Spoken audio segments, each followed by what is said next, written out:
4 KG কাঁচা ছানা সন্দেশ তৈরি করে কাটিং করলে কত টাকা লাভ আর কত টাকা খরচ সেটাই তোমাদের সামনে তুলে ধরবো, তোমরা দেখতে থাকো। প্রথমে খরচ মূল্যে আসি।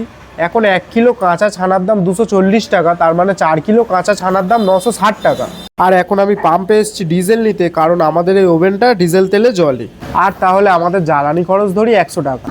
দাদা, কত চিনি খরচ হলো? 4 কিলো কাঁচা ছানা 1 কিলো 200 গ্রাম চিনি খরচ হয়েছে। আর এখন 1 কেজি এল চিনির দাম 48 টাকা, তার মানে 1 কিলো 200 দাম 57 টাকা। যেহেতু দাদাই সন্দেশটা করছেন, তবুও লেবার খরচ ধরি 100 টাকা। আর তাহলে আমাদের মোট খরচ মূল্য হলো 1217 টাকা। আমাদের সন্দেশ এখন হয়ে গেছে, আর আমি কাল সকালে এই সন্দেশটা কাটিং করে দেখবো আমাদের কত টাকা লাভ হতে পারে। এই দেখো কাল রাতে বানানো সন্দেশ, আর এখন এই সন্দেশটাকেই কাটিং করা হবে। আমি কিন্তু এখন সন্দেশ কাটিং শুরু করে দিয়েছি, তোমরা দেখতে থাকো। এখন আমার সব সন্দেশ কাটিং হয়ে গেছে, এবার বিক্রয় মূল্যে আসি। এই ট্রেতে রয়েছে মোট 60 পিস, আর এই সন্দেশটা এক পিসের দাম 6 টাকা, তার মানে 360 টাকা। এই সন্দেশটা 10 টাকা পিস, 24 পিস রয়েছে মানে 240 টাকা। আর এই সন্দেশটাও 10 টাকা পিস, 32 পিস রয়েছে মানে 320 টাকা। আর এই সন্দেশটাও 10 টাকা পিস, 18 পিস রয়েছে মানে 180 টাকা। আর এই সন্দেশটা 8 টাকা পিস, 32 পিস রয়েছে মানে 256 টাকা। আর এই সন্দেশটা মোট 12 পিস রয়েছে, এক পিসের দাম 15 টাকা মানে 180 টাকা।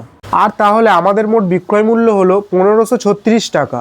আর এবার তোমরা হিসাব করে কমেন্ট করে জানাও আমি 4 কিলো কাঁচা ছানা সন্দেশ কাটিং করে কত টাকা লাভ করলাম।